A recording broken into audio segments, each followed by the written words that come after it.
Good afternoon.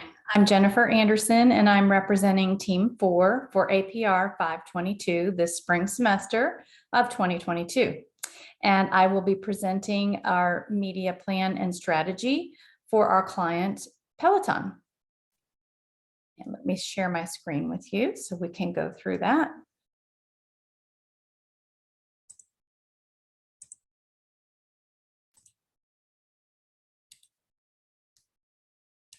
Start from the beginning.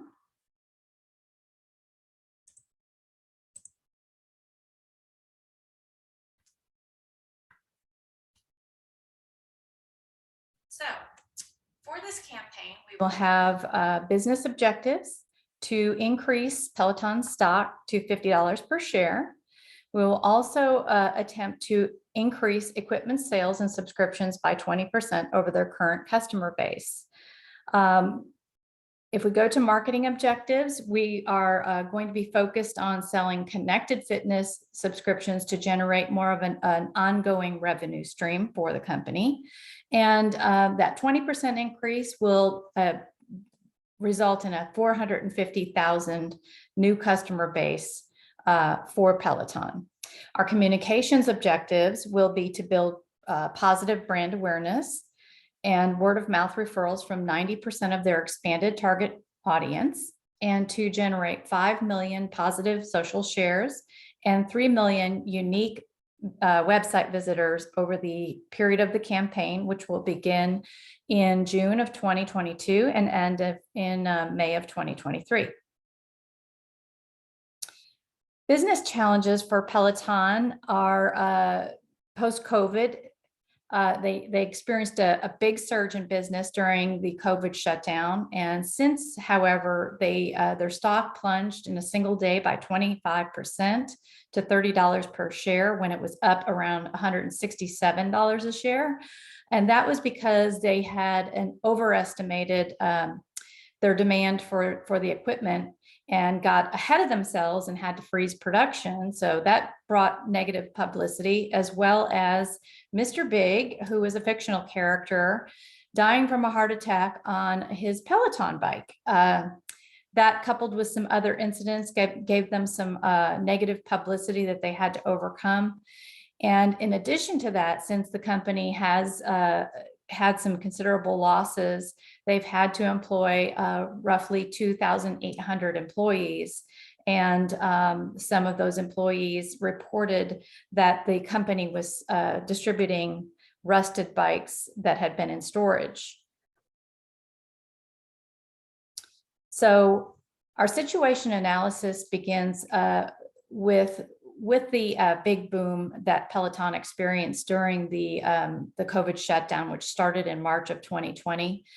They had a state-of-the-art exercise equipment that they paired with virtual fitness classes, which poised them for such success during a time when all the gyms were shut down and folks needed a place to continue to exercise, but in a safe way.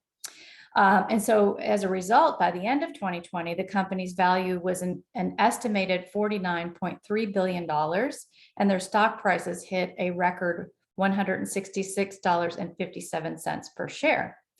However, since we're now in the endemic period, people have returned to the gym. They've had some overproduction issues and some negative publicity surrounding both real and fake deaths connected to their brand, which have caused them to reconsider and lower the cost of their equipment in order to expand their target market for more affordability, and to focus on their subscriptions for more of a long-term financial sustainability. So going through their SWOT analysis, we see that their strengths are still that they offer that at-home convenience. They also offer privacy for those folks who aren't really interested in going to the gym in their exercise clothes. And health, of course, still continued health safety. We do have variants of COVID that still exist, and so people may still want to stay at home to do their exercise. They have generated, through the COVID boom, a loyal brand community of 1.4 million members. And now with the new changes, they're offering 0% interest financing and 0% down. So that's kind of an attractive deal. And then they have a variety, of course, of virtual instructor-led classes. Weaknesses, however, they may not appeal to those folks that do like to go to the gym or outdoor exercise. They've kind of got this, of course, this damaged brand image and the negative publicity that they've got to overcome. Their stock prices are 78% of what they were. And of course, we go back to that 2,800 employee layoffs. Opportunities, however, there's still a large market for Peloton services.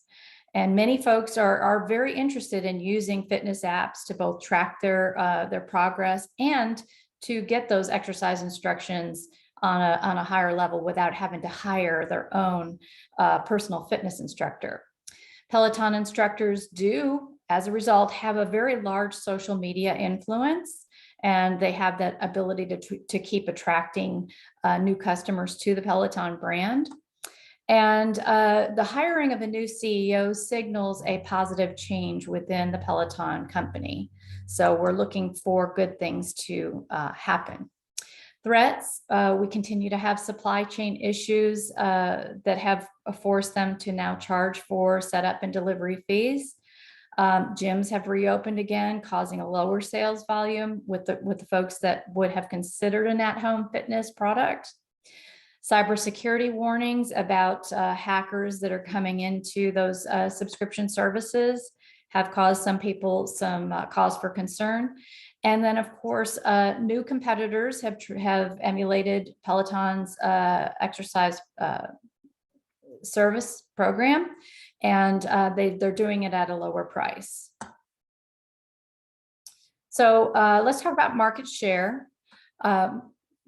You can see that Peloton still enjoys the lion's share of market share among home fitness brands with 52%. Closest coming to them would be Bowflex, which has been around for quite a while, and that seems very plausible.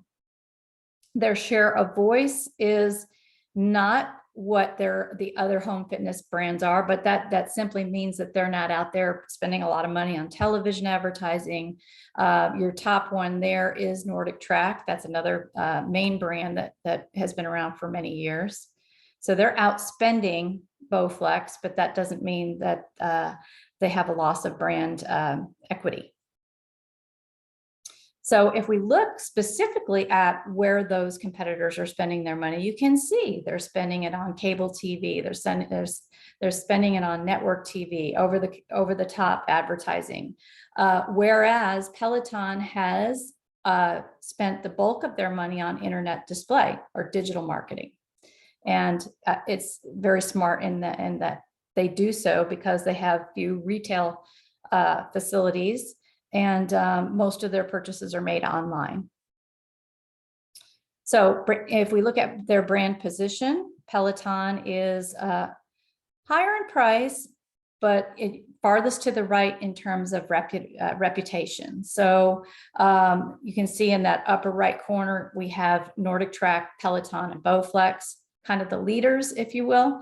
And then on the other end, on the lower left, we have Proform and Echelon. So they're still building their brands, and they're still, they're in the mix, but they're the lower cost brands, we'll say. So who is Peloton's target audience? Well, taking a look at all of our research, we found that millennials ages 25 to 34 with college degrees and incomes above 100,000 demographically were the best bet for Peloton. Psychographically, these folks use mobile apps. They exercise regularly, and they're willing to pay whatever it takes for their health. They're very concerned with staying healthy. And behaviorally, in addition, they're early technology adapters. So something new comes out, they're what Seth Godin refers to as the sneezers. Looking at geographics, you can see the darkest of the red is along the coastal California, the state of California, the coast, and that makes sense because that's a highly populated, densely populated area. New York City, again, populated. Miami, South Florida, down in that area a little bit.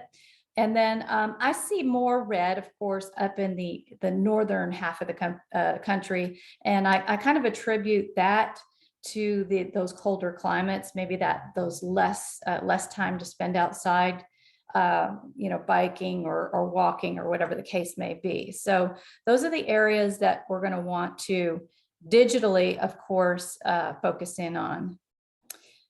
So our target personas: meet healthy-minded Emily. Emily is 26. She's a stock analyst. She's single. She lives in New York City.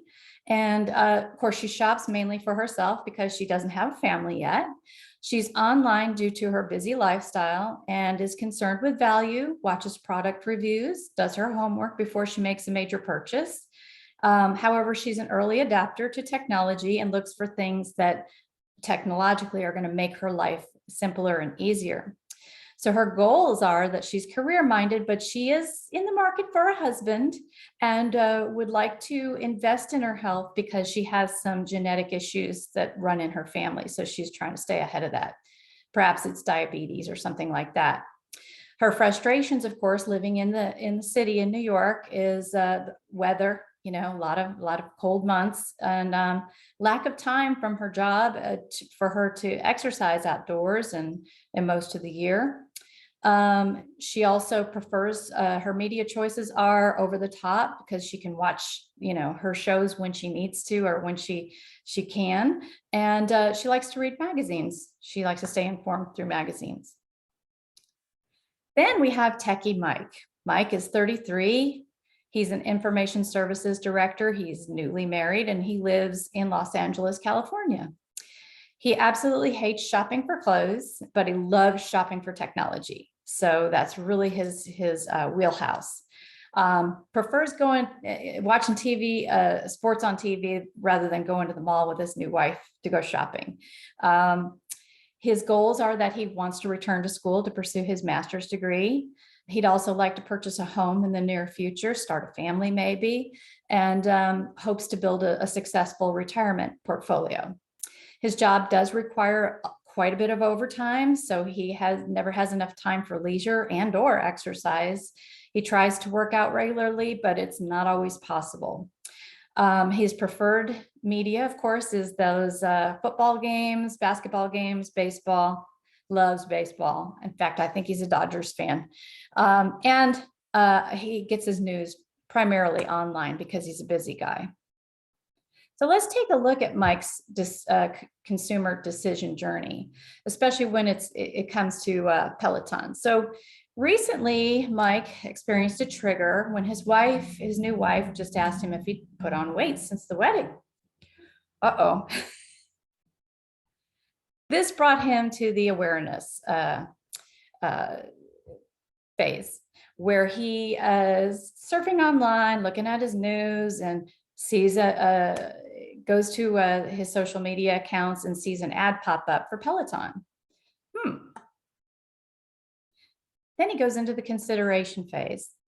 I'm kind of interested in this. So he does a Google search and compares it with other brands, sees some negative publicity, and that might be a barrier.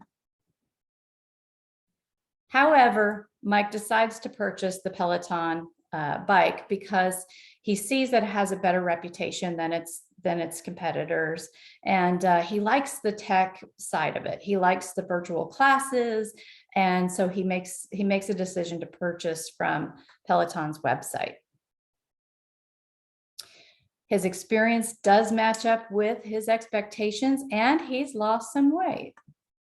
So Mike has become an advocate. He shares his positive experience with Peloton on his social media because he wants all of his friends to know how good he looks now.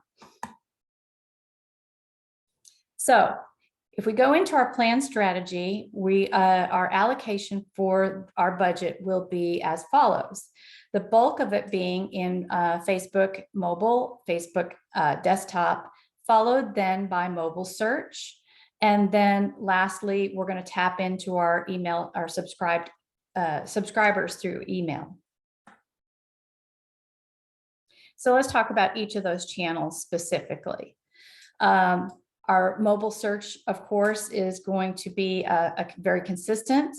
We need to be able to reach consumers when they're in that consideration phase because they're closest to making that purchasing decision. We're going to put $5.2 million in budget towards that for about 170 million impressions we project. We're going to bid on the following types of keyword searches. We're going to go ahead and jump in and do the branded keyword. We're going to select Peloton because we've noticed that some of the competitors have bought that keyword search. We're going to go with home fitness equipment, exercise bikes, maybe best exercise bikes, and smart home fitness would be some examples. Then we are going to put $3.6 million into Facebook desktop ads for an estimated 186 million impressions, because we want to reach consumers that match our target audience and retarget those that may have visited the Peloton website or searched for Peloton recently. And we want to reach them on their desktop because that's the most likely place that they're going to actually make the purchase. Our strategies will be to put to serve up ads to our defined target audience. And on the social media platform, we'll retarget some ads and we'll also boost some posts. Now on the mobile side, we're going to put a bit more money because people spend the bulk of their time on their phones. So we're going to put $10.7 million in budget for an estimated just over 1 billion impressions. We want to reach consumers again who match that target audience and retarget them as well while they're spending the bulk of their time on their mobile device during that consideration phase. We want to push that conversion. So how are we going to do this on the mobile side of things? We're going to sponsor ad posts to our target audience, and we're going to retarget ads, of course, and we're going to focus more on video ads because people consume those better, especially on the phone. Then we're going to throw $10,000 at our owned media, which is our Facebook page. And that's going to be generated about 107 million impressions.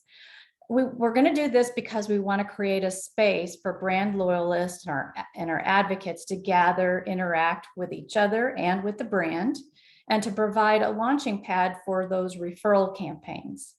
We're going to tap into those existing 1.4 million customers who already know us and love us. So how are we going to do that? We're going to, what is our strategy for that through this is build brand loyalty and engagement. We're going to grow referrals to new customers, build brand advocacy and equity, and generate positive social shares, which is one of our primary objectives at the beginning.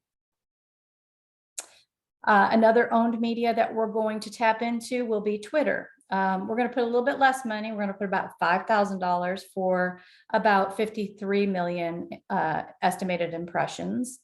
And we feel it's important to maintain a presence on this evolving social platform. There's been many changes lately that we could kind of make a bet one way or the other. It may very well grow, and we want to be a part of that. So again, it's going to be a place where we can strategize our building our brand loyalty and engagement, growing our referrals to new customers, and building that brand advocacy and equity.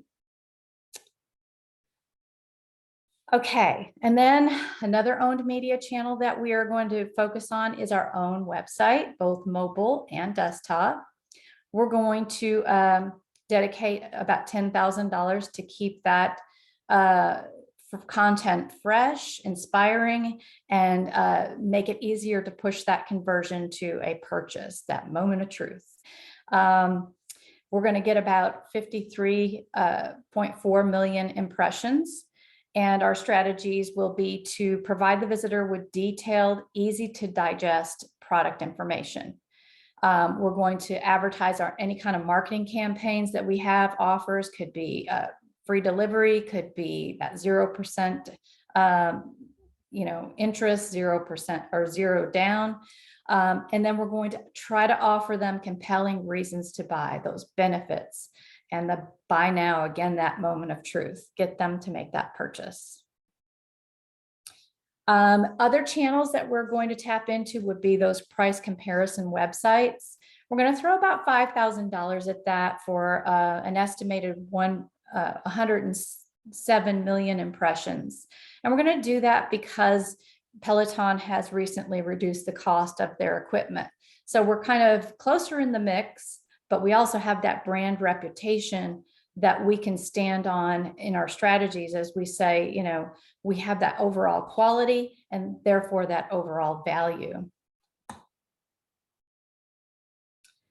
Okay, we're also going to tap into those followers that we already have, those subscribed customers who know us, love us, and we're going to put about $5.4 million at that for an estimated 176 million impressions. And our rationale for this is to promote referral incentives and marketing campaigns to brand loyalists and advocates in order to expand our customer base. We want you to tell your friends, tell your family all about us, and we're going to offer you incentives to do so. So our strategies will be to send them a bi-monthly referral campaign. We can change it up from every other month to could be refer a friend, get your next month subscription, get a credit for your fitness, your virtual fitness subscription. We want to engage with customers to build brand loyalty and promote positive brand awareness. So we're going to ask them, give us a testimonial. We're going to ask them to do a positive social media share for us, and hopefully incentivize them with some type of, your friend saves, $50 or something like that.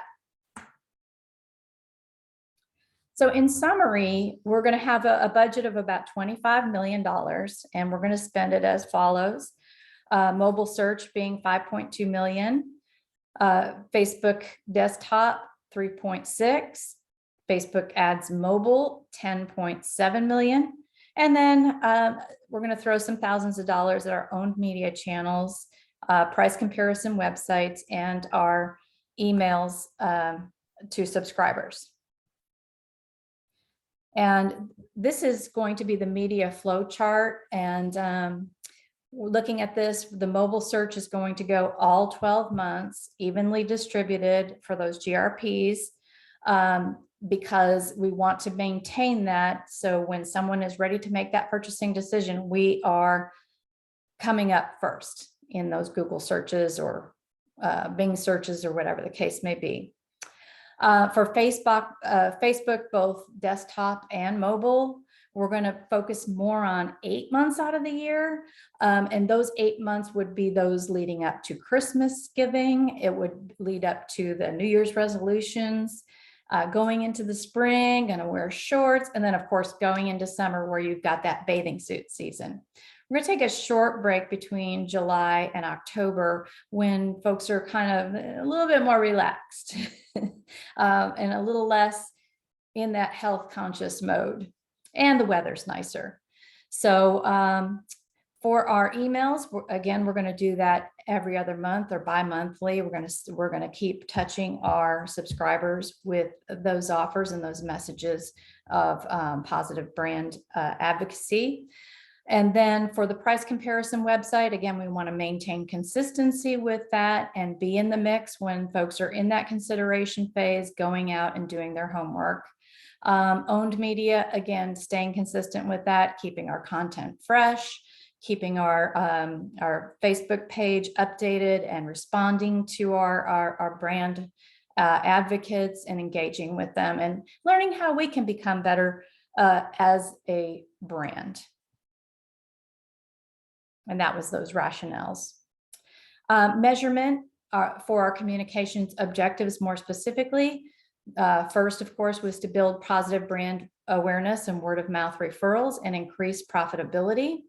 And we were going to try to do that through achieving 90% brand awareness among Peloton's expanded primary audience. And when we say expanded, we're talking about, at first when Peloton came out, it was very targeted to that upper echelon. Now we've lowered the price and made it more affordable. So how are we going to be able to evaluate that? Well, we're going to track new sales through referrals. We're going to monitor our website traffic and new visitors, new unique visitors. We're going to evaluate advertising responses such as awareness, recall, and click-through rates.